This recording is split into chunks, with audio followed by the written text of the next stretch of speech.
Nah ini di layar komputer, di layar saya ini ada 3 buku.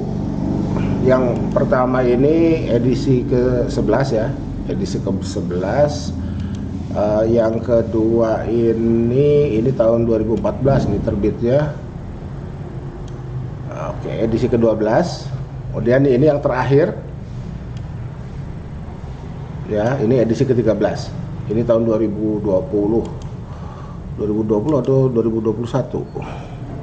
Sebentar.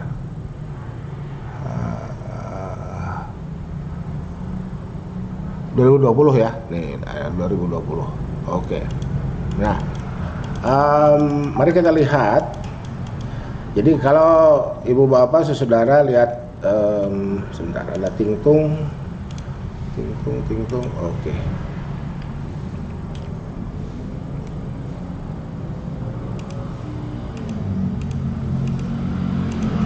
Lihat YouTube saya, itu tayangannya masih menggunakan edisi ke-11 ya. Jadi yang kemarin di-share linknya itu masih menggunakan edisi ke-11. Dan sebetulnya kita lebih nyaman, paling tidak menurut saya ya.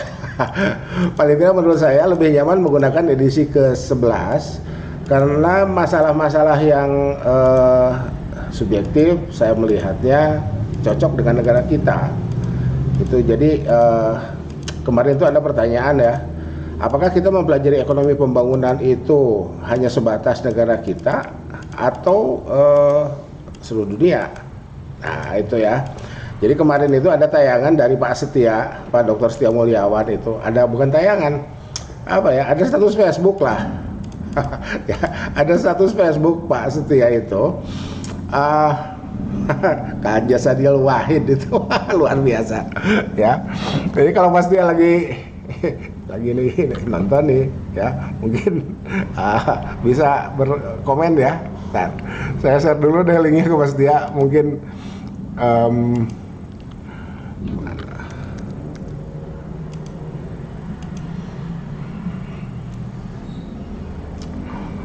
Manawi Bade ngiringan ngopi online.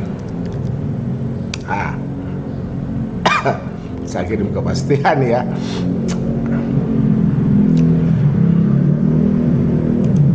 Oke.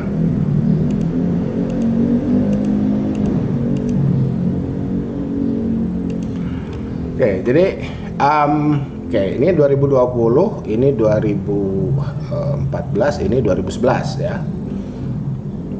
Oke, nah di 2011 ini kenapa saya lebih suka, karena langsung di halaman awal itu langsung peta ya.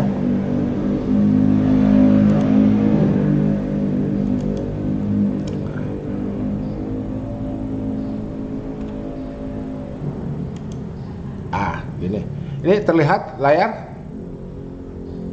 Halo? Oke, terlihat. Tiga-tiganya terlihat ya. Oke, thank you. Nah, jadi kenapa saya lebih menggunakan edisi 11, lebih suka karena petanya di awal dan warna-warni. Ini ya. Itu, dan ini yang ada di tayangan YouTube saya itu, saya gunakan peta ini. Jadi kalau sebentar, kita perbesar dulu ya. Kita perbesar dan kita coba crop. Nice.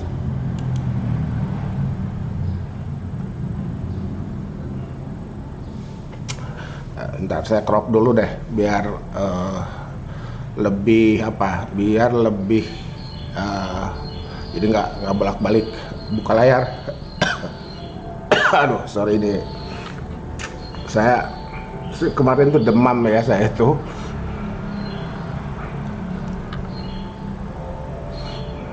dan batuk-batuknya masih oke. Nah,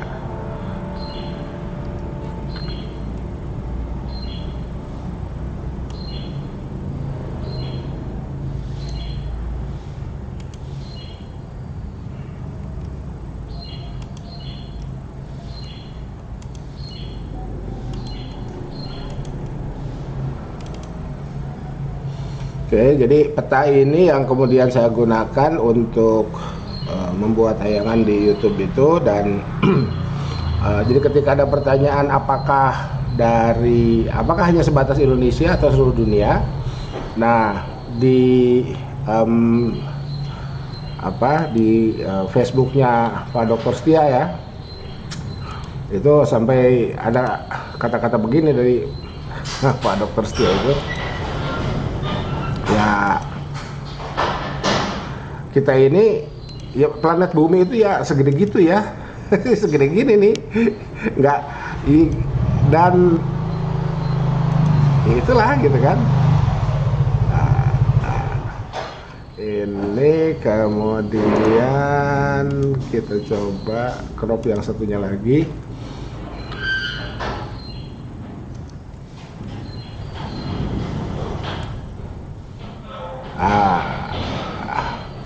Anggap saja simetris ya.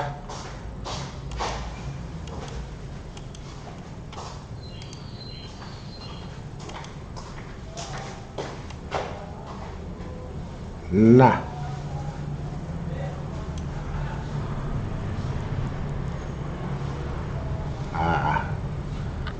ini anggap saja simetris lah ya. Nah ini, jadi dan kita lihat di di dua buku berikutnya itu ya nggak beda-beda amat, tetap aja warnanya itu kan, ini warna menunjukkan level itu ya, level income ya, warna menunjukkan level income. Dan kalau kita gunakan pendekatan ekonomi makro, kayaknya ini saya juga kalau saya kirim ke ekonomi makro bagus juga dia kuliah ya pagi ini. Ya udah, nanti tayangannya aja saya kirim. Jadi kan gini, pertanyaannya apakah uang itu mensejahterakan? Itu satu ya. Yang kedua, apakah uang itu membahagiakan? Itu ya. Jadi oke, di bukunya Pindik ya, Pindik itu kan mikro ya. Oke, jadi ibu bapak saudara yang mulia, para hakim, para mahasiswa yang saya cintai dan saya banggakan, muncul pertanyaan, apakah uang itu sebagai instrumen yang dapat membahagiakan seseorang? Itu. Nah, ternyata itu pertanyaan dikemukakan oleh Pindik ya, dalam bukunya Microeconomics ya. Nanti kalau misalkan dirasa perlu, saya share lah ya PDF-nya, itu ada. Nah, jadi ekonomi pembangunan adalah muara dari paling tidak dua prerequisite sebelumnya, yaitu ekonomi makro dan ekonomi mikro. Jadi ekonomi mikro, kemudian ekonomi makro, kemudian ekonomi pembangunan. Nah, dari ekonomi mikro itu ada aliran. Ya, tergantung juga narasinya. Aliran pertama dari ekonomi mikro ke ekonomi publik. Karena kan ekonomi mikro itu bicara individu. Individu diagregasi jadi makro. Nah, tapi ketika individu sebagai citizen, maka masuk ke sektor publik. Dan bukunya Stiglitz. Saya ulang ya, di tayangan YouTube saya sudah sampaikan, saya ulang sekarang. Dan ekonomi publik itu kalau dari sudut pandang Islam, yaitu tadi religious expenditure, ziswa. Andai kita menggunakan hadis laisa fil mali hakun siwa zakah, nggak ada kewajiban publik, gitu ya. Ini terjemahan ekonom ya. Nggak ada kewajiban publik terkait dengan harta kekayaan kecuali zakat, ya berarti zakat itulah ya. Itu makanya tempo hari saya menyampaikan, bacalah bukunya Kiai Masdar F. Masudi tentang istilah pajak dan istilah zakat itu ya. Jadi kan kita sering mendengar, bahkan tokoh intelektual mengatakan bahwa zakat adalah kewajiban agama individu, pajak adalah kewajiban warga negara. Itu kemudian dibuatlah narasi fikih ya itu sah-sah saja, orang berpendapat sah ya. Tetapi kalau kita baca bukunya Stiglitz, di situ disebutkan modern taxes itu berasal dari Bible. Loh kalau dari Bible yang asnafnya 4 itu dan di kita jadi 8, ya itu kan zakat. Itu ya seperti itu ya. Oke, jadi nah sekarang kita kembali ke apa? Ke peta ini. Ya, kita kembali ke peta ini dan ini adalah kita ya. Ini adalah kita ya. Oke. Alah.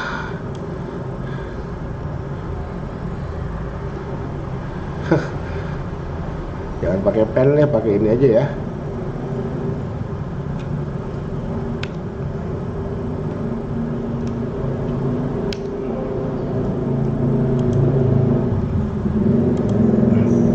Pakai laser pointer aja, sorry. Nah ini adalah negara kita ya. Kita ada di sini nih, ini Bandung di sini ya.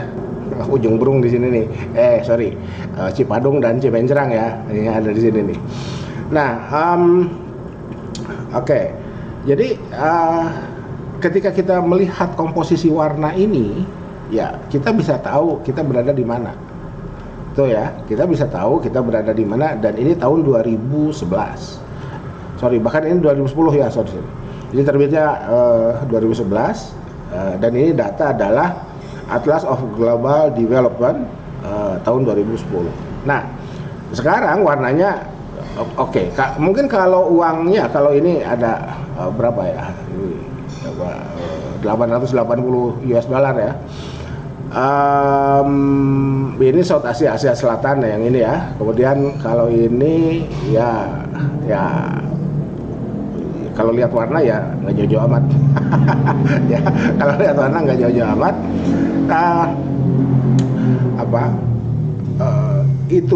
Itulah faktanya. Oke, ya. Jadi seperti itu. Nah, sekarang apa yang kita bisa ungkap, apa yang kita bisa narasikan dari fakta ini.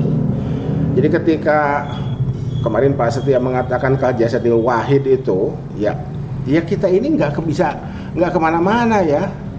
Jadi kalau ada sekarang orang mau berencana pindah ke Mars ya silakan aja, gitu. Tapi kenyataannya di sana juga, nggak tahu juga hoax atau tidak ya itu apa foto-foto di YouTube itu ya.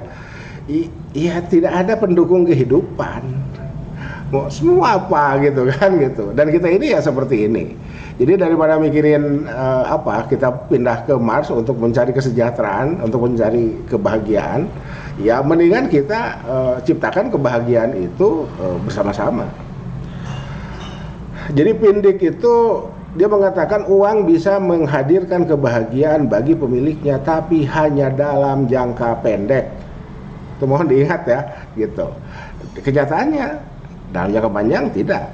Tetap aja orang kembali ke asumsi awal ekonomi, scarcity, kelangkaan, kan gitu ya, kelangkaan. Nah ini saya ingin mengulang apa yang sudah disampaikan oleh guru saya, oleh dosen saya, Profesor Herman Suwardi, rahimahullah. Roda bergulir, dunia berputar itu ya bukunya. Karena asumsi awalnya adalah kelangkaan, maka lahir 3R.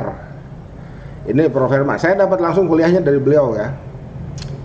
Dosen-dosen UIN yang lain, dosen UIN Bandung yang lain juga ada yang mendengar langsung dari beliau, meskipun tidak dalam waktu yang bersamaan.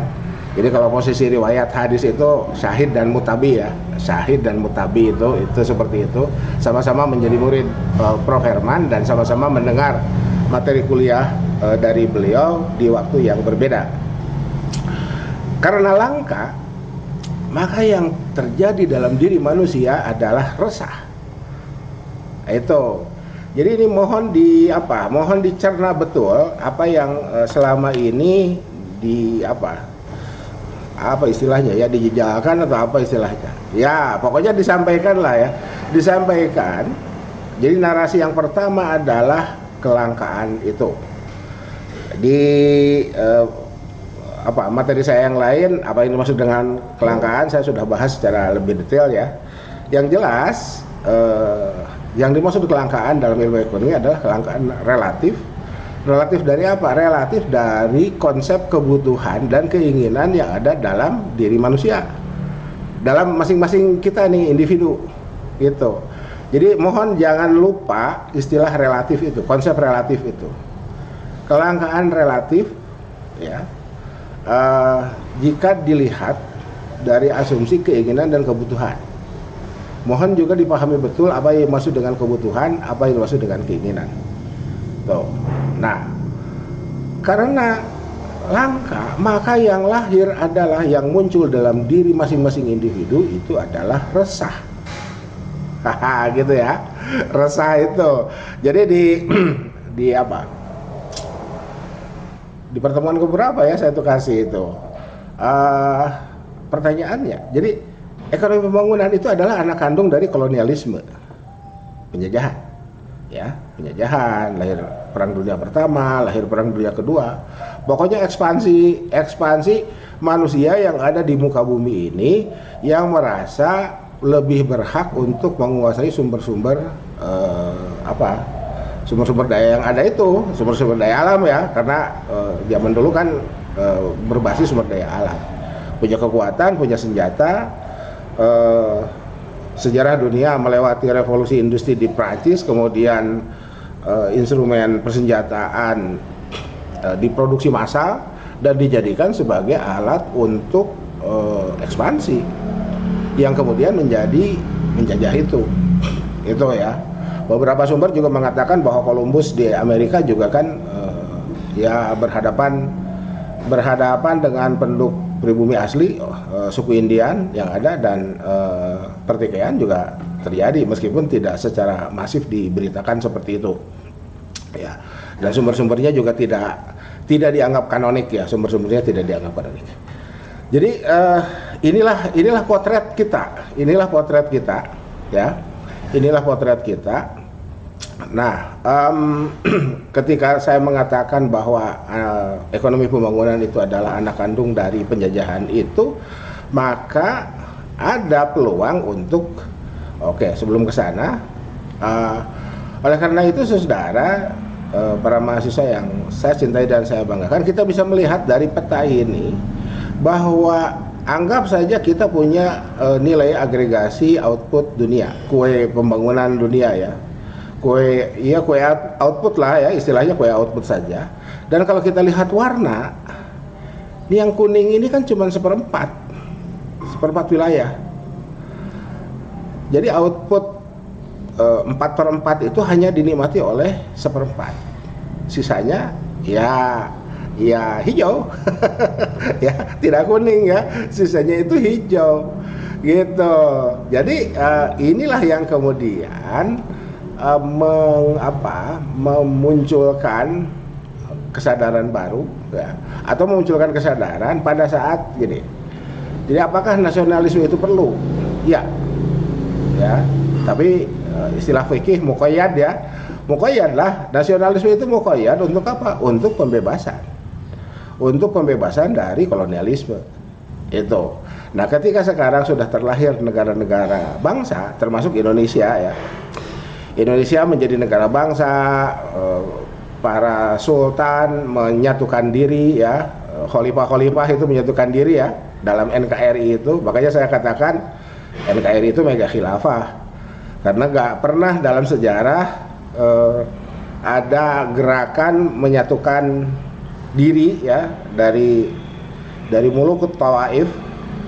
Jadi khalifah Bani Umayyah, Bani Abbas itu, Abbasiyah dan Umayyah itu yang sempat menghiasi buku-buku sejarah peradaban, termasuk peradaban ekonomi Islam yang luar biasa itu, sebelum kemudian akhirnya pecah, sebelum kemudian akhirnya jatuh runtuh, itu kan sempat pecah dulu, ya, menjadi istilahnya itu mulukut tawaif, disintegrasi. Nah, yang tidak sering diungkap atau yang mungkin masih jarang kita dengar adalah reintegrasi. Apa reintegrasi? Itu menyatunya kembali kesultanan-kesultanan itu dan menjadi atau membentuk negara bangsa. Nation state itu mana? Nusantara. Itu Ya, ini saya sampaikan sebelum ramai Islam Nusantara gitu ya, enggak lah. Zaman pokoknya yang sempat kuliah di di PTKI ya, yang sempat kuliah di PTKI itu tahu betul itu ya sejarah-sejarah kenapa para sultan itu ya meskipun tidak mendalam tapi materinya disampaikan dan perlu pengkajian lebih lanjut ya, perlu pengkajian lebih lanjut sehingga terlahirlah negara bangsa yang hari ini kita sebut sebagai Indonesia itu ya. Jadi ada halaman itu dalam perjalanan sejarah kita, itu ada halaman itu. Nah, jadi seperti yang saya katakan di awal ya, kuliah dengan saya ini stimulus saja ya.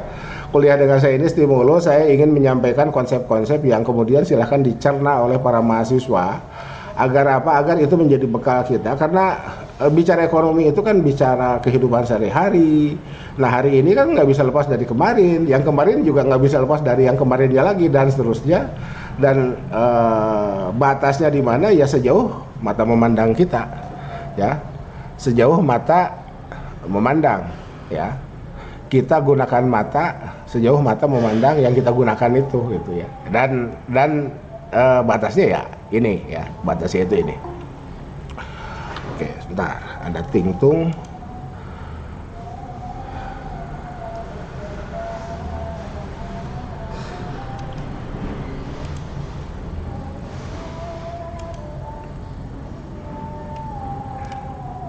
Oke.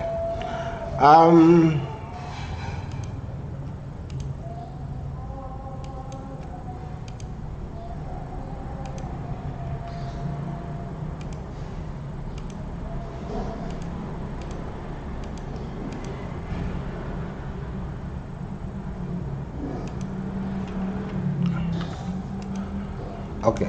Nah, oke.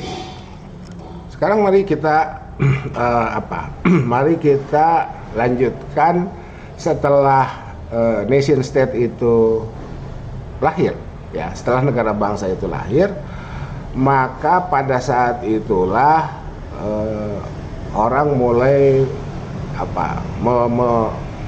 memunculkan kesadaran kolektif untuk merubah nasib ya, terutama di negara-negara berkembang itu ya, terutama di negara-negara bekas jajahan itu yang kemudian disebut sebagai negara berkembang ya.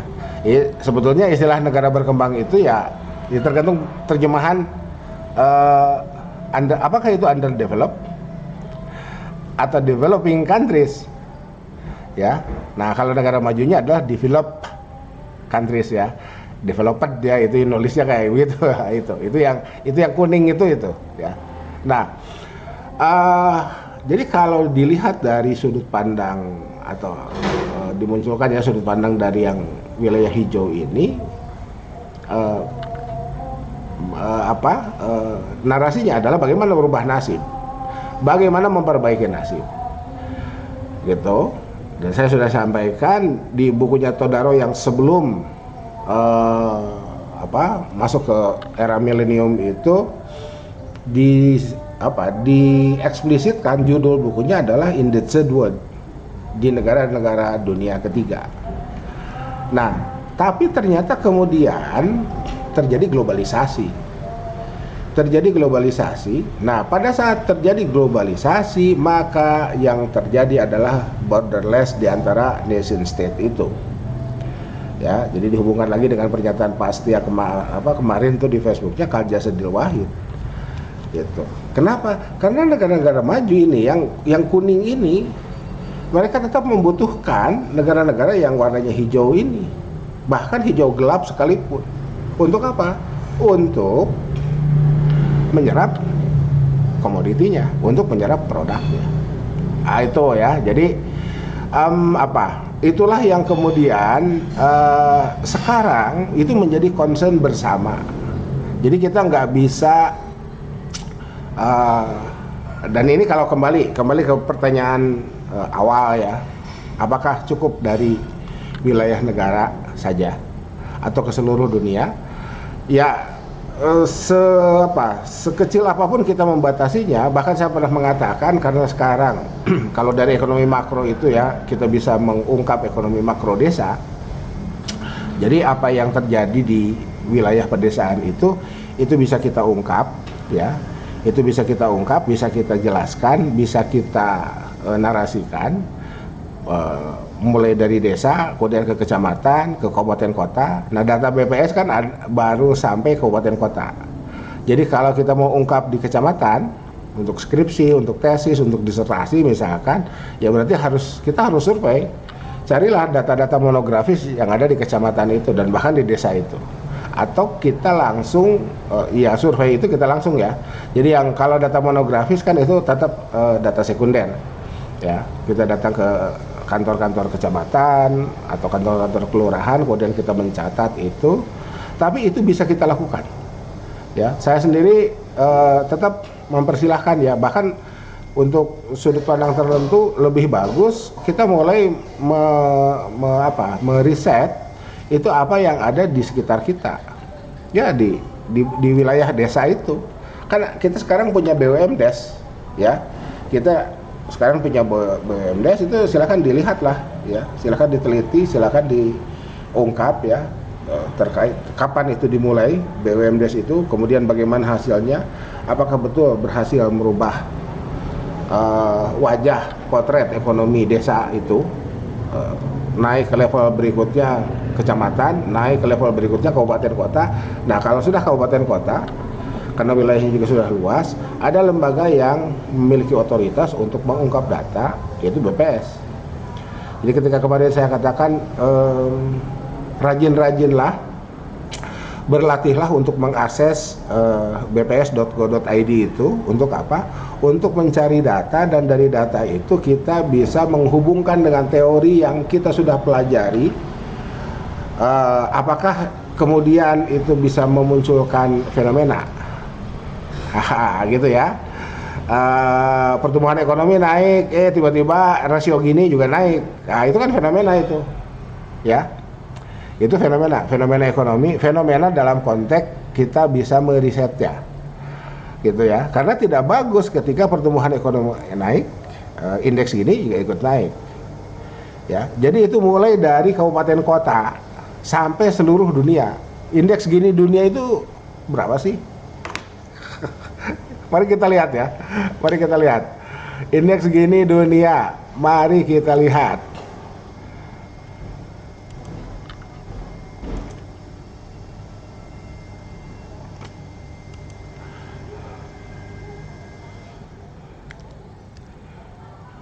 Ini rasio of the world.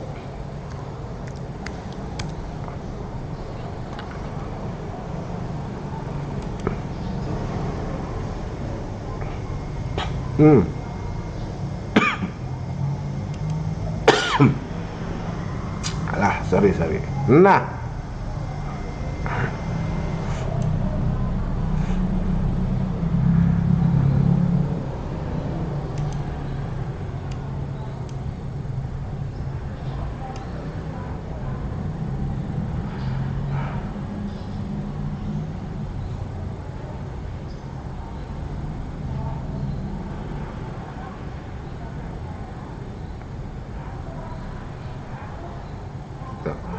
oke, bentar, ini ada tingtung. Oke, Indonesia dulu ya. Rasio gini Indonesia ya. Nah, ini ya, BPS ya. Mari kita lihat nih gambarnya ini nih. Kita lihat gambar aja, mari kita lihat. Ya, sudahlah, kita lihat gambar ya.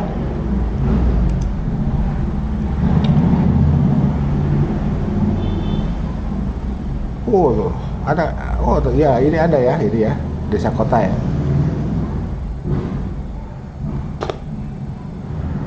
Oke. Kalau kita lihat trennya lumayan. Ya, turun. Sempat naik di September 2014 nih. Ini ya, sempat naik di September 2014. Kita nggak tahu nih, ini Ya ini harus dicari itu ya. Nebak-nebak sih boleh aja, cuman lagi-lagi seperti yang sering saya katakan. Jadi kalau sudut pandang ekonomi ya, kalau sudut pandang ekonomi ya tetap harus berbasis angka. Ya. Kalau sudut pandang ekonomi tetap harus berbasis angka. Gitu. Jadi ini Indonesia ya, tapi trennya lumayan turun lah. Lumayan turun ya, dan nurunin 0,01% aja itu berdarah-darah itu. Itu. Jadi itu tadi kembali ke awal tadi ya. Jadi inna fil mal hakun siwa zakah atau laisa fil mali hakun siwa zakah. Inna fil mali la hakun siwa zakah atau laisa fil mali hakun siwa zakah. Sorry, bacanya salah. Terviral. Gitu ya. Itu yang jadi dalam sudut pandang ekonomi itu nggak soal. Terserah mau gunakan istilah apa. Yang penting harus terjadi transmisi moneter dari the have ke the have not. Itu ya. Oke. Jadi Ibu Bapak Saudara, kalau kita lihat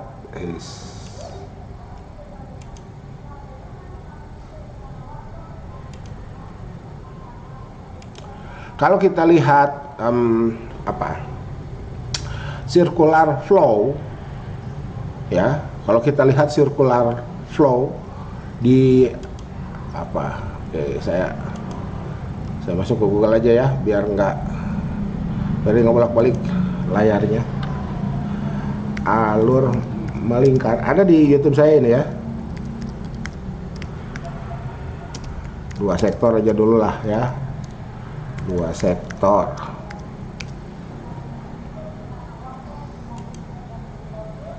Nah ini ya. Ini. Ya. Pertanyaan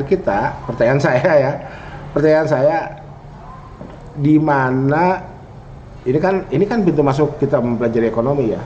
Pertanyaannya, di mana titik ekonomi bisa menyelesaikan persoalan yang dihadapinya? Gitu ya. Makanya di YouTube saya itu ada wilayah yang tidak disentuh oleh ekonomi, dan Dasgupta kemarin itu bukunya sudah diterjemahkan. Mana?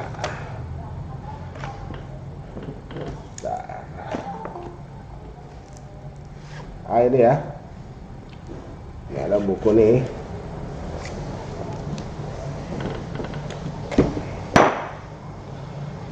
PDF-nya saya sudah kirim kalau nggak salah. Saya stop sharing dulu ya.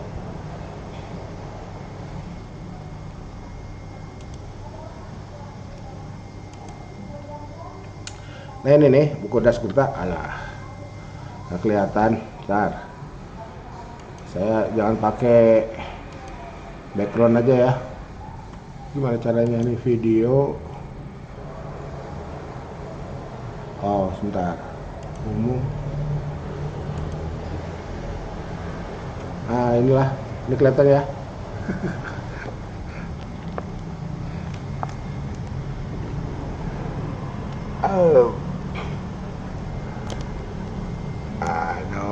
Nah ini ya.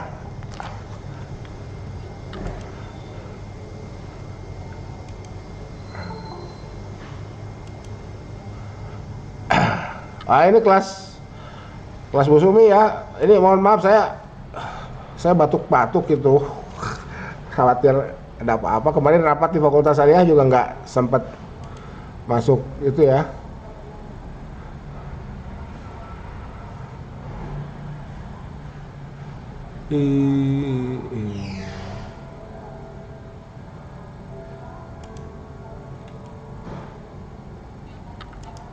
Nah ini ya. Ini bukunya Dasgupta. Jadi Dasgupta itu kalau saya baca ini marah ke siapa? Ke para ekonom. Ya, kenapa marah? Karena Dasgupta di sini disebutkan, saya baca yang aslinya ya, yang terjemahannya baru dapat kemarin. Kata Dasgupta, jadi Dasgupta itu diminta oleh Harvard kalau nggak salah, oleh Oxford oleh Oxford ya, oleh Oxford untuk membuat narasi review secara umum terkait dengan ilmu ekonomi. Jadi Dasgupta itu dia warga negara kehormatan Inggris ya, orang asalnya India.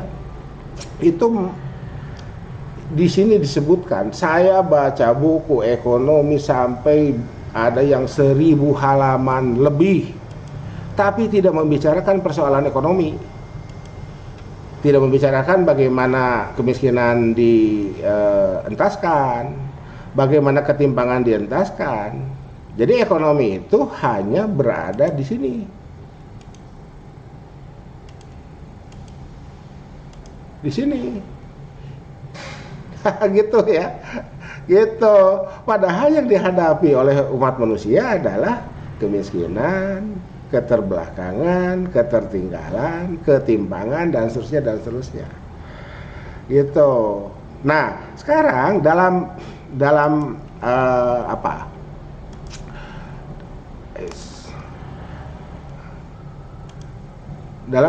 kajian ilmu ekonomi sendiri, kemiskinan, ketimpangan, ya itu beradanya di ekonomi pembangunan. Di ekonomi makro itu nggak dapat. Ya, kita kemarin kan nggak dapat. Kita nggak berbicara secara eksplisit terkait dengan itu. Kita bicaranya pertumbuhan. Oke. Dan kalau kita percaya pada hipotesis Kuznets, apa yang dikatakan oleh Kuznets,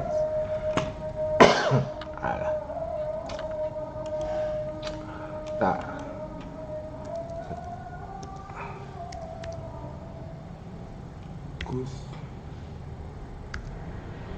Kuznets,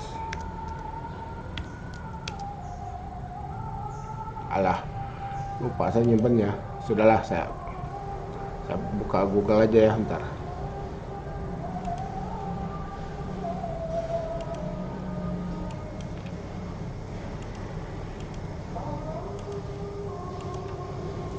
Hipotesis Kuznets.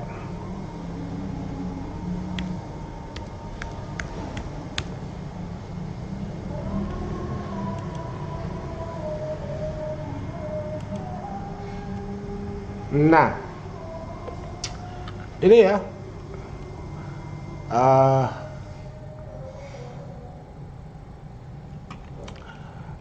oke, mana yang akan kita pilih?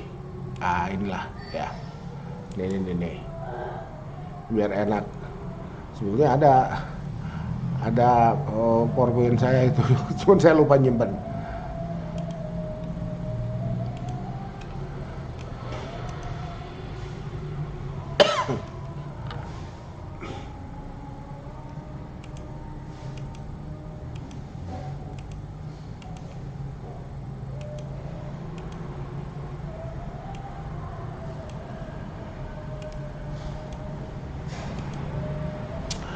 Nah, gini ya. Jadi Ibu Bapak Saudara, ketimpangan ekonomi itu akan muncul seiring dengan meningkatnya pendapatan sampai pada titik tertentu. Ini ya.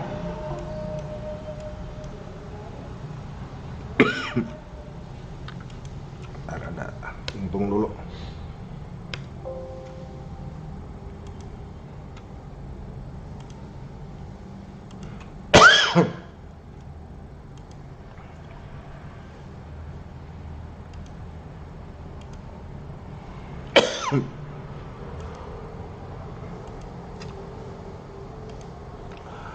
Oke. Jadi ini masalah sebetulnya.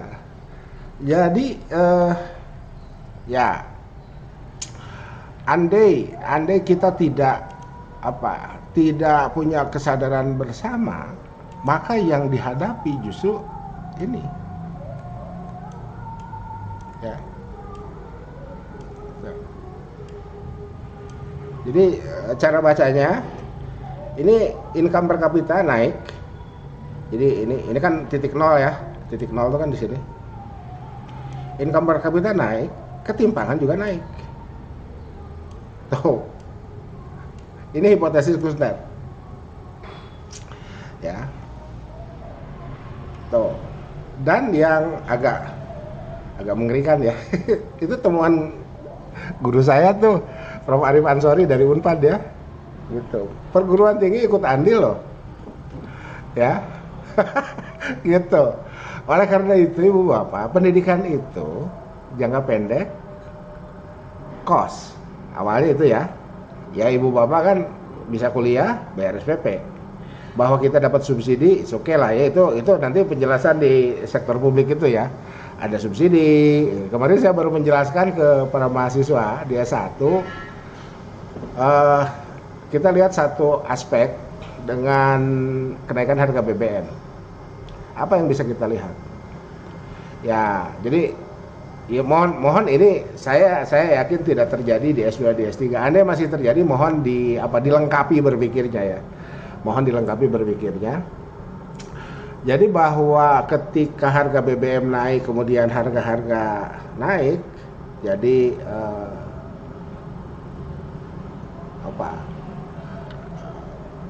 full cost ya. Jadi tarikan biaya itu, inflasi itu terjadi karena pembengkakan biaya. Ya, it's okay. Itu satu fakta. Itu satu fakta. Nah, kapan itu jadi fenomena? Ketika berhubungan dengan fakta lain, ya. Ketika berhubungan dengan fakta lain, gitu. Tapi tiba-tiba misalkan, kampus kita dapat jatah LPDP, beasiswa LPDP. Ada yang tahu? Ya, kampus kita tiba-tiba dapat loh. Tahun sekarang ini pertama kali kampus kita. Saya enggak tahu ya PTKIN lain apakah tahun-tahun sebelumnya udah dapat atau belum. Di tahun-tahun sebelumnya kita dapat jatah 5.000 doktor. Ada sekian puluh mahasiswa itu dapat tuh jatah 5.000 dokter. Pertanyaannya, ini pertanyaan saya ke mahasiswa S1 ya. Itu dari mana dananya? Nggak ada yang bisa jawab. Ya, nggak ada yang bisa jawab. Nah, itulah kenapa ada subsidi. Jadi pemerintah punya dana untuk mengalihkan yang asalnya dipakai subsidi BBM dan selalu salah sasaran. Ya. Jadi dari awal, jadi ini mohon maaf ya. Kalau kita lihat potongan tayangan di TV, kan orang kan enak aja bicara ya. Apa kita ini nggak bisa belajar dari masa lalu? Ya, terjadinya government failure itu. Ya, government failure itu satu paket dengan market failure. Mohon diingat itu ya. Jadi ilmu ekonomi sudah memberikan rambu bahwa sistem ekonomi itu apakah pasar murni atau komando murni, dan andai kita berada di dua kutub itu akan berpeluang kita akan berpeluang menghadapi beberapa titik failure yang juga itu sudah terjadi di periode sebelumnya, di tahun-tahun sebelumnya. Government failure itu terjadi, market failure juga terjadi. Bu Bapak silakan cari penjelasan tentang American Paradox itu. Itu market failure. American Paradox itu market failure. Ya. Nah, kemudian ketika terjadi subsidi BBM yang dinikmati, harga solar berapa sih? Gitu ya, harga solar sekian gitu, yang pakainya yang punya Pajero itu, Pak Anton nyindir sendiri, iya, ya, yang pakainya itu kan yang punya Pajero, yang punya Fortuner, gitu kan, harga solar sekian, waduh, ini gimana? Mendingan dipakai beasiswa pasca, iya kan? Gitu, itu ya, itu jadi itu yang terjadi. Jadi government failure itu seperti itu, ya, government failure itu seperti itu, dan itu di periode berikutnya, di tahun-tahun berikutnya kemungkinan juga terjadi ya. Kenapa? Karena ibu bapak yang nggak boleh kita lupa terkait dengan informasi tidak simetrik, asymmetric information. Itu yang kenapa para ekonom selalu mengungkap itu dan mengulang itu agar kita bisa meminimalisir dampak dari salah keputusan. Sehingga kita yang belajar ekonomi secara secara formal itu bisa mengantisipasinya. Kan belajar ekonomi itu belajar kehidupan sehari-hari sebetulnya. Ya, belajar kehidupan sehari-hari sebetulnya. Oke, nah jadi apa ya? Kalau kita kembali ke sini, ya, kita kembali ke materi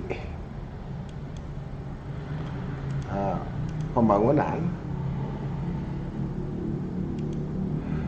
Nah, jadi apapun yang ada di dunia ini, ya, apapun yang terjadi di dunia ini, kalau nggak market failure, government failure hari ini ya.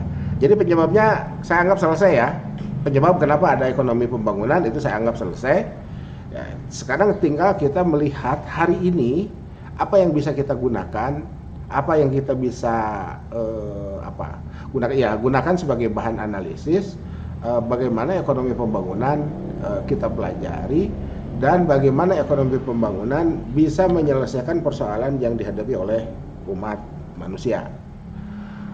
Gitu. Aduh, Pak Anton kok jadi umat manusia? Iya, itu dia tergantung kita tergantung nyetingnya mau di mana. Umat manusia yang ada di wilayah desa, kecamatan, kabupaten kota, provinsi, negara. Jadi kalau sekarang ya kelas Mahkamah Agungnya udah selesai ya, sekarang masuk ke kelasnya Pak Asro nih. Gitu.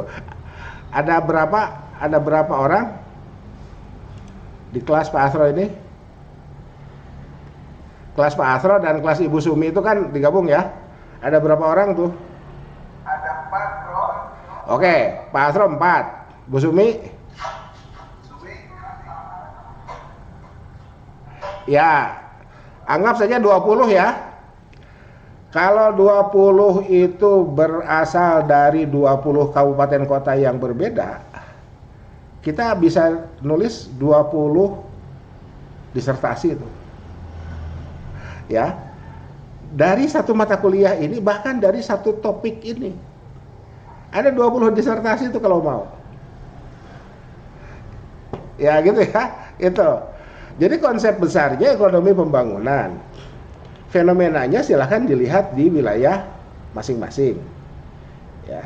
Jadi kalau di Jawa Barat ada 28 kabupaten kota, itu bisa 28 disertasi. Kalau kita membatasi Jawa Barat. Nggak, Pak Anton, boleh nggak kalau kecamatan? Boleh. Kemarin promosi, itu wilayah kecamatan tuh yang dibahas. Makro. Ya. Zakat kan di makro ya. Jadi transmisi zakat, transmisi moneter via zakat itu makro. Ya, karena kita tidak menyentuh jadi kalau mau dilanjutkan itu silahkan. Kalau misalkan oleh yang bersangkutan sudah disimpan di perpustakaan, boleh dilihat tuh. Ya, boleh dilihat. Jadi kita tinggal melanjutkan apa yang sudah ditulis oleh kakak tingkat kita bagi yang akan melanjutkan. Bagi yang akan mengungkap temuan barunya, itu silahkan. Itu ya. Jadi dari sekarang silahkan, saya tetap akan mengulang pernyataan ini dimanapun saya sampaikan ya, dimanapun kita bertemu itu, dimanapun kita bertemu saya akan tetap menyampaikan ini karena ibu bapak, saudara, bahan ajar itu lebih dari cukup. Bahan ajar yang sudah saya sampaikan ya, itu lebih dari cukup dan kita tinggal menggunakannya. Ini mohon maaf, dari kelas kemarin saya ditanya oleh ada beberapa yang dari kelas Mahkamah Agung itu, Pak Anton ada yang terjemahannya nggak? Ya, itu kemarin pernah saya kirim fotonya ya, tuh di grup itu saya kirim fotonya. Di perpustakaan kita banyak, Jadi kalau di perpustakaan kita banyak, berarti di toko-toko buku ada lah ya. Nah, mari kita lihat. Jadi di Wikipedia ada nggak?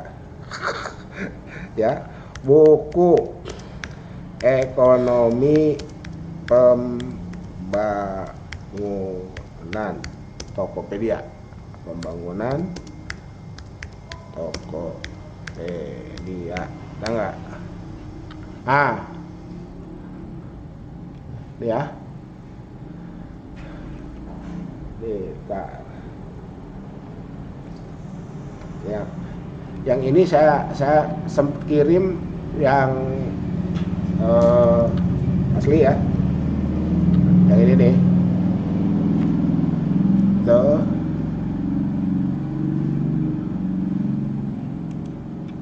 Nah ini terjemahannya, ini ya terjemahannya.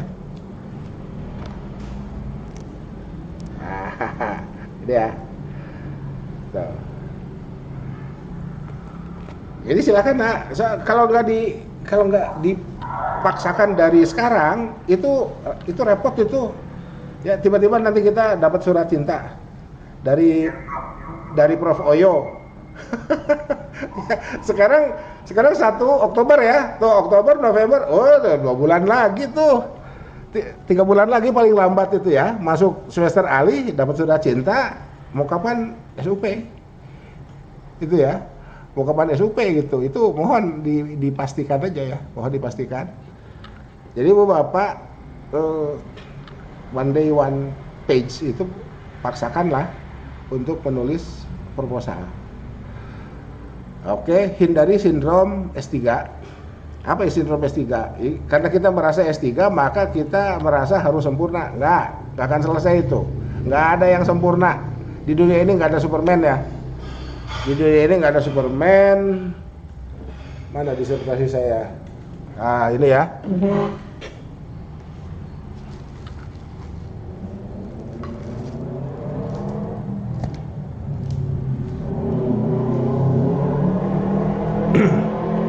Ini disertasi saya nih.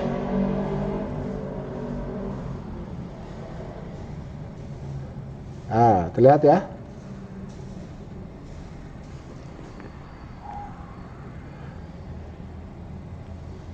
Zakat dan kemiskinan, analisis data panel pada 6 provinsi di Pulau Jawa. Tuh. Pak Anton, 6 provinsi survei enggak, BPS dan Basnas. Itu ya, BPS dan Basnas tuh. Tuh, dimulailah dari sekarang.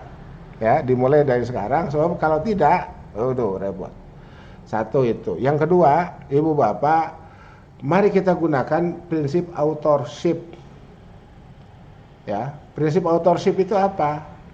Anda Ibu Bapak repot dengan pekerjaan, yang ngetik itu boleh siapapun. Bahkan sekarang boleh aplikasi. Ya. Nggak percaya? Mari kita praktek pakai aplikasi ya. Mari kita praktek. Ya, jadi ya oke. Jadi Bu Bapak, nama yang ada di sini nih, jadi saya baru tahu belakangan malah.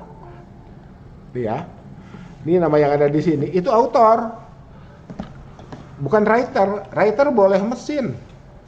Ya, itu author boleh writer. Bukan writer. Sekarang mari kita lihat mana? Ini ya. Ini kita coba gunakan aplikasi. Nah.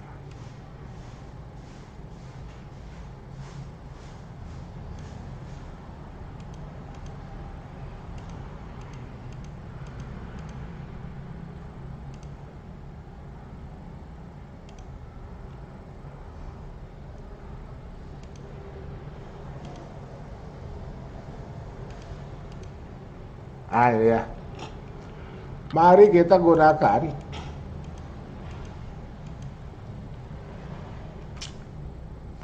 aplikasi agar kita bisa terbantu. Ya. Itu yang sering saya sebutkan immersive reader itu. Ya, immersive reader itu ya ini. Ya. Oke. Immersive itu reader itu ini. Ini ya, ini sudah ada. Jadi ibu bapak yang andai berminat untuk menginstalnya itu add in Google Chrome. Jadi dan itu gratis. Oke, sekarang kita akan gunakan ini ya. Kita akan copy ya, klik kanan. Bentar.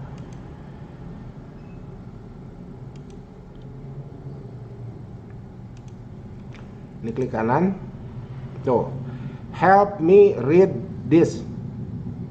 Ya. Oh, nggak boleh ada yang bantu. Kata siapa? Ya, yang nggak boleh itu dibikinkan orang, itu nggak boleh ya. Kalau dibantu, ya saya aja kan tahu yang begini-begini kan dari anak saya itu. Oke, klik.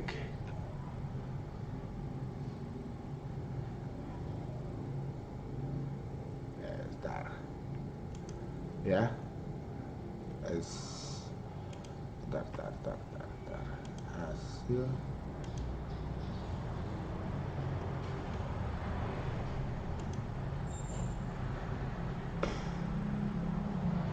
Immersive reader mana? Oh iya, ini betul ya. Ini ya, use immersive reader.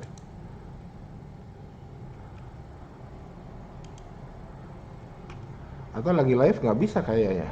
Tar, saya keluar dulu deh. Saya keluar dulu. Mohon menunggu ya, saya keluar dulu ya.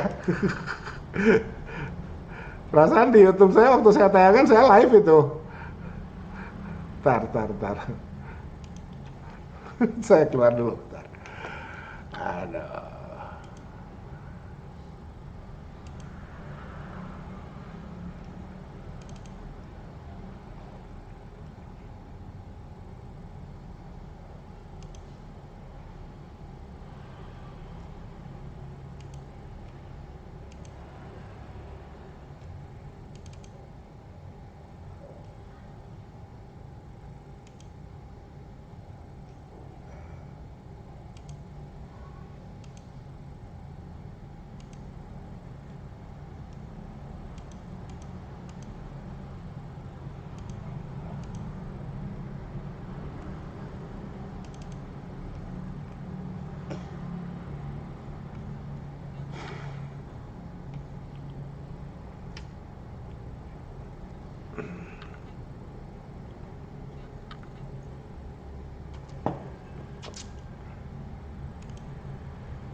Oke.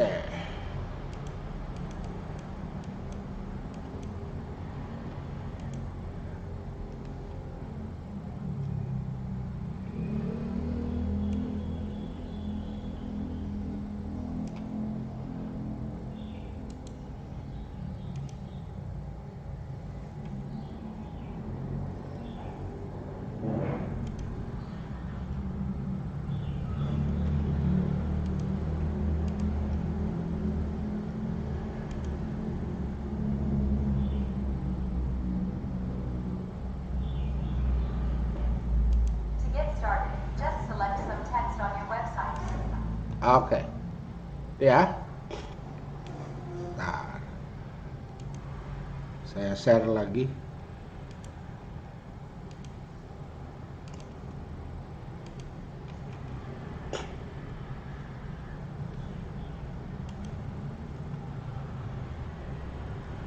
Nih, klik. Nih, uji coba, play. Oke. Kembali ke teks. Kita butuh teks ini untuk kita masukkan ke disertasi kita, ke proposal kita.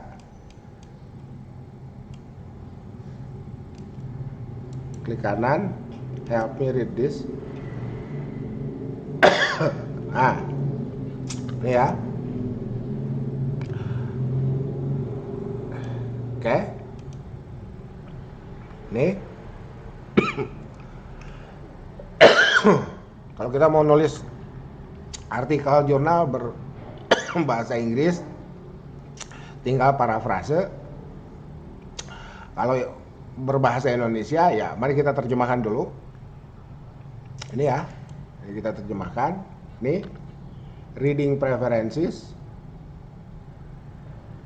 choose language. Oke, sebentar. Sebelum itu ini prakteknya gini nih. Ini play ya. 1.1 Introduction to some of the world's biggest questions. The study of economic development raises some of the world's biggest questions. Why do living conditions differ so drastically for people across different countries and regions, with some so poor and others so rich? Why are there such disparities not only in income and wealth, but also in health, nutrition, education, freedom of choice, women's autonomy, environmental quality, access to markets, security, and political voice? Why is output per worker many times higher in some countries than others? Why do workers in some countries have fairly secure, formal jobs with regular, predictable pay, while in Bentar, other ini countries ehonya jobs kegedean. are extremely scarce and most work in informal settings with fluctuating? Oke, ingin yang bacanya laki-laki ganti Fluctuating and insecure earnings. Why are populations growing rapidly in some countries while on the verge of shrinking in others? Why are public services so inefficient, insufficient, and corrupt in some countries Oh, Banten and so kecepetan effective in ya. Ini others? atur aja. Why have some formerly poor countries made so much progress and others so comparable? Oke. Ibu Bapak, suara yang barusan itu bisa kita rekam. Jadi kalau kita nggak sempat baca, bikin rekaman aja. Nggak sempat bikin rekamannya, nyuruh orang lah. Gitu ya. Nyuruh orang bikin rekaman gitu kan. Itu bisa direkam. Oke. Sekarang kita gunakan bahasa Indonesia nih, choose language.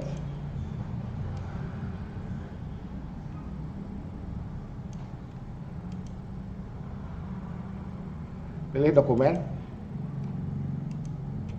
Mari kita dengarkan. Satu pengantar beberapa pertanyaan terbesar di dunia studi tentang pembangunan ekonomi menimbulkan beberapa pertanyaan terbesar di dunia. Mengapa kondisi kehidupan berbeda begitu drastis bagi orang-orang di berbagai negara dan wilayah, dengan beberapa sangat miskin dan yang lainnya begitu kaya? Mengapa ada kesenjangan seperti itu tidak hanya dalam pendapatan dan kekayaan, tetapi juga dalam kesehatan, nutrisi, pendidikan, kebebasan memilih, otonomi perempuan, kualitas lingkungan, akses ke pasar, keamanan, dan suara politik? Mengapa output per pekerja berkali-kali lebih tinggi di beberapa negara daripada yang lain? Mengapa pekerja di beberapa negara memiliki pekerjaan formal yang cukup aman dengan gaji reguler yang dapat diprediksi, sementara di negara lain pekerjaan seperti itu sangat langka dan sebagian besar bekerja di lingkungan informal dengan pendapatan yang berfluktuasi dan tidak aman? Mengapa populasi tumbuh dengan cepat di beberapa negara, sementara diambang menyusut di negara lain?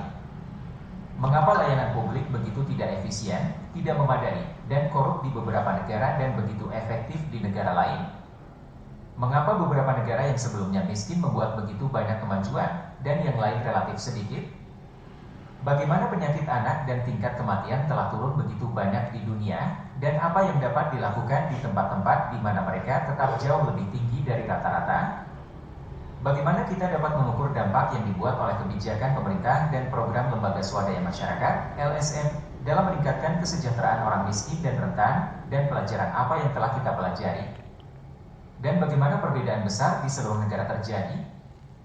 Bagaimana sejarah penting? Oke.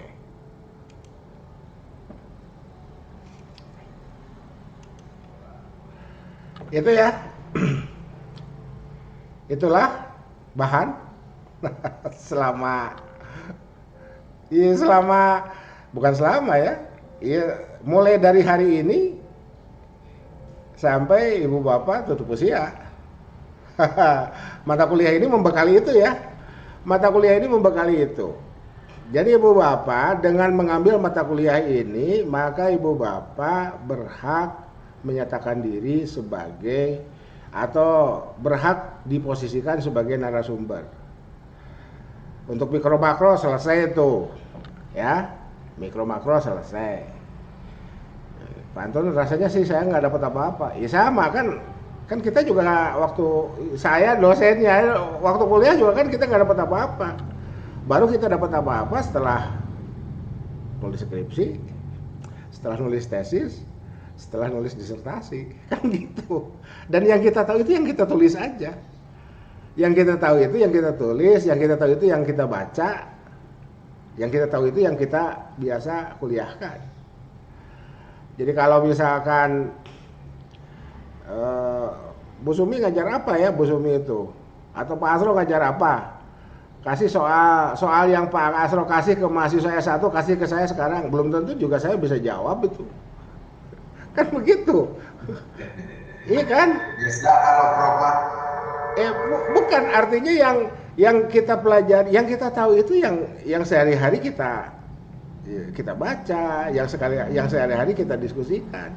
Di luar itu udah lupa. Kan gitu. Saya mungkin kalau dikasih soal fikih mawarisnya Prof. Oyo itu udah nggak lulus tuh, lupa itu. Cara ngitungnya juga lupa, kan gitu. Ya. Itu. Jadi itulah Ibu Bapak ya. Jadi makanya saya selalu berada dalam wilayah ini. Kenapa? Karena usia saya kan sekarang 55 ya. Jadi semakin bertambah usia, semakin banyak ternyata begini, ternyata begini. Jadi semakin tua itu ya semakin mengkerucut hanya pada wilayah-wilayah tertentu. Di luar itu ya itu.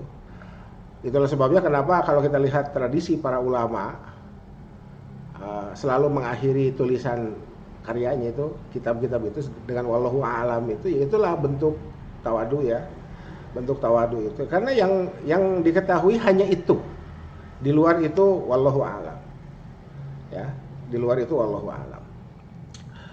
Gitu ya. Jadi Bapak, jadi yang barusan itu kan kalau direkam jadi MP3 ya, SMS MP3 lah gitu kan. Kan itu bisa kita dengarkan menjelang kita tidur, atau ketika kita mau pergi kemana, kitanya bukan sebagai pemegang setir ya. Kalau lagi megang setir janganlah, bahaya itu. Apalagi kalau lagi naik motor kok dengerin MP3, bahaya itu ya. Saya tidak menyarankan itu dalam saat-saat santai itu. Dan satu buku itu bisa diterjemahkan itu oleh immersive reader. Nah, itu ya, satu buku bisa diterjemahkan. Dan saya di YouTube saya yang lain itu saya pernah coba eksperimen terjemahan immersive reader 100% sama dengan aslinya. Jadi saya pernah coba itu ya, bukunya Akbar Askari dan Mirafor itu saya pernah coba, ternyata sama. Jadi ketika diterjemahkan ke dalam bahasa Inggris melalui immersive reader ternyata sama, kembali ke teks aslinya. Kalau di Google kan beda-beda ya, di Google Translate ada dikit-dikit beda lah ya. Di awal-awal Google kan tidak enak, tapi belakangan untuk Indonesia agak bagus. Meskipun lebih tepat andai terjemahannya itu dari bahasa Inggris itu ke bahasa Arab dulu, atau dari bahasa Arab ke bahasa Inggris dulu, baru ke Indonesia, dibanding dengan langsung itu ya, itu ya. Tapi ya lumayan lah ya, daripada tidak ada sama sekali kan. Gitu. Oke, barangkali ada pertanyaan. Cukuplah ya kuliahnya ya. Ini silakan. Di kelas Ibu Sumi ini ada yang mau ditanyakan?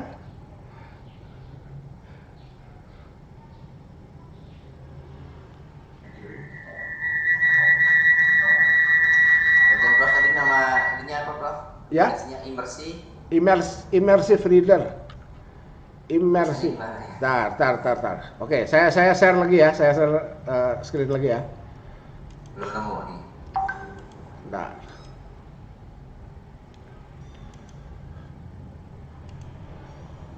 Immersive. Terlihat Pak? Reader.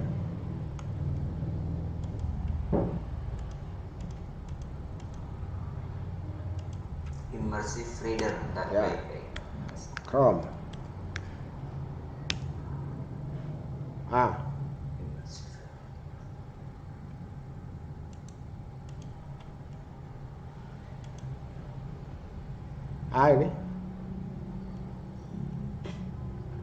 Ini kan punya saya karena sudah diinstal, ininya hapus dari Chrome. Punya ibu bapak yang belum, ini install ke Chrome. Ini terlihat ya? Ya, Bro. Ya. Oke.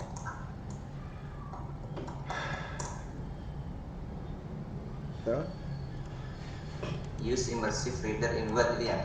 ya tidak hanya inward Pak, untuk apapun yang nampak di layar, immersif bisa itunya.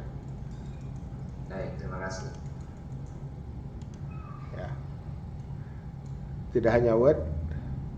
Gitu. Asalnya saya dapatnya itu dari Office 365 yang gratis itu ya, yang kalau kita belakangnya punya .ac.id itu email dan kita registrasi ke Microsoft-nya menggunakan email itu kita dapat fasilitas Microsoft Office 365 gratis. Dari situ saya dapat, oh ternyata ada di Chrome ya, ada di Chrome. Gitu. Oke. Masih ada yang lain? Kalau cukup, kita tutup aja dulu. Aduh, subhanallah. Oke. Sebentar. Yang kelas Mahkamah Agung ada berapa orang?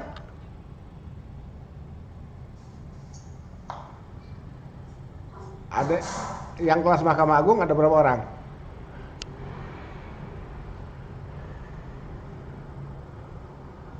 Enggak ada, Bro. Ada lah. Atau lagi masih pada itu? Masih pada upacara. Tadi sudah pada masuk, tapi ternyata tiba-tiba ada edaran untuk upacara ya. Ya sudah, nggak apa-apa. Saya bikin tayangannya. Oke. Jadi sebatas mana? Ya, sebatas kebutuhan Bapak Ibu. Ya, materi kita itu bahan tersedia lebih dari cukup. Anda tetap masih mau menggunakan buku cetak, silakan datang ke perpustakaan kampus kita atau datang ke toko-toko buku, baik fisik ataupun online. Tadi contohnya sudah saya ulang ya, bentar, biar lebih pasti. Itu ya. Tuh. Jadi Ibu Bapak, dari sini kita bisa ngelihat perbedaan. Jadi saya selalu mengatakan mari kita nikmati sisi baik kapitalisme. Apa? Ini. Lihat nih. Beda jauh kan? Oke? Iya. Separuhnya, Bro. Itu Separuh dia. harga. Itu kan? Itu.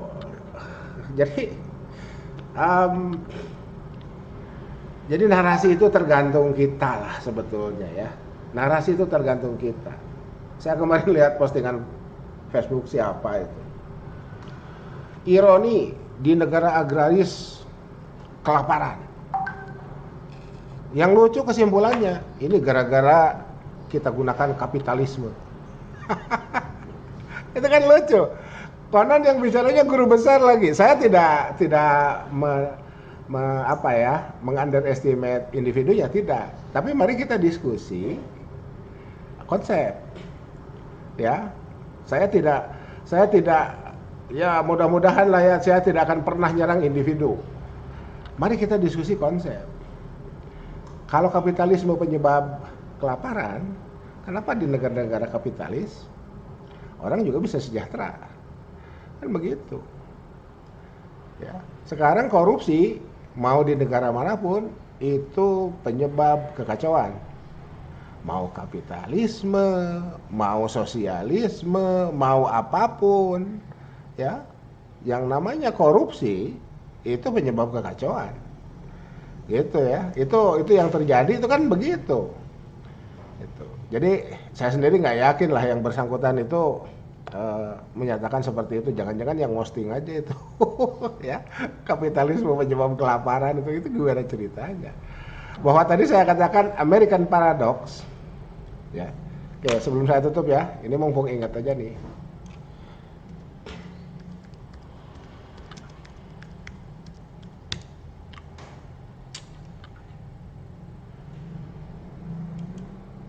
Nih, ada bukunya ya malah, nih ya. Tuh. Oke.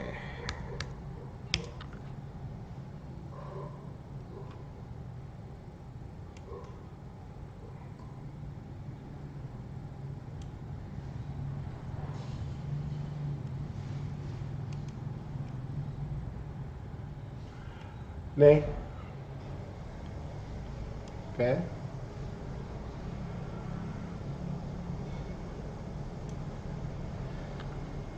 Apa ini? Oh, ini grup band, sorry, bukan yang ini. Ini malah ke grup band. Sebelum ke buku. Wah, ini ada, ternyata PDF-nya ada ya.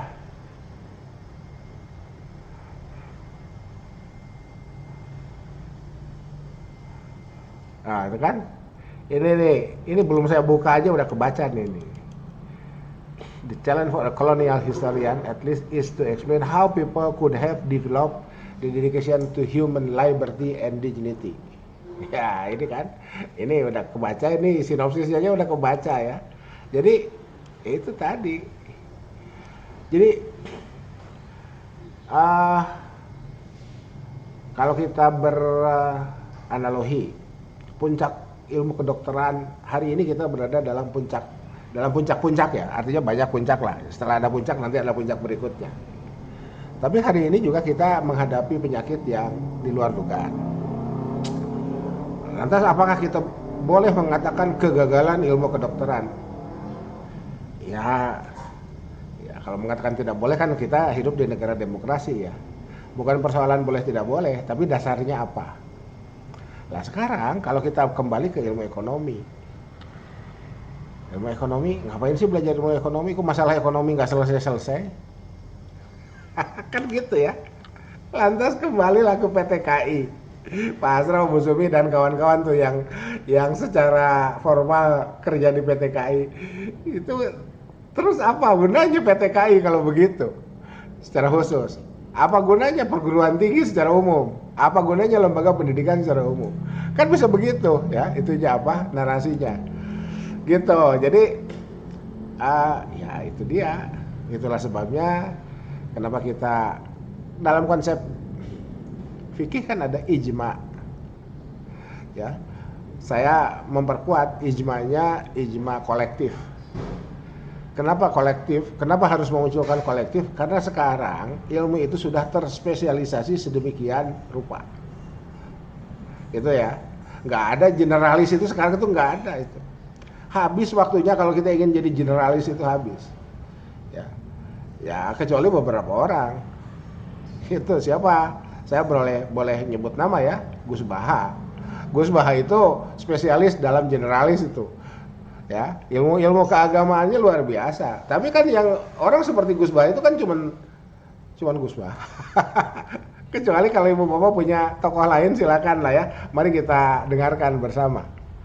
Ya, jadi itu ya saya berharap banyak orang seperti Gus Baha di Indonesia ini, tapi kan tidak muncul. Ya, mungkin juga ada, cuman tidak muncul. Gitu ya. Jadi itu tadi. Ijma itu kan sudah kolektif. Saya pertegas lah, ijmanya ijma kolektif. Dari mana? Dari berbagai bidang ilmu. Gitu ya. Itu. Apakah itu juga akan menjamin menyelesaikan masalah? Belum tentu juga. Tapi kalau kita tidak mencoba, kesalahannya dua kali. Pertama, kesalahan tidak mencoba. Yang kedua, kesalahan tidak pernah menyelesaikan masalah. Gitu ya. Itu. Oke. Silakan. Kalau sudah tidak ada, saya pikir cukup ya. Sampai sini dulu lah. Mohon maaf kalau Anda salah-salah ucap atau tidak tepat ya. Makanya kita disunnahkan untuk membaca doa kafaratul majlis. Subhanakallahumma wa bihamdika asyhadu an la ilaha illa anta astaghfiruka wa atubu ilaik. Billahi taufiq wal hidayah, billahi fi sabilil haq, nasrun minallah wa tun qarib wa basyiril mu'minin wallahu muwaffiq ila aqwamit thariq. Tetap semangat. Assalamualaikum warahmatullahi wabarakatuh. Waalaikumsalam warahmatullahi wabarakatuh. Waalaikumsalam.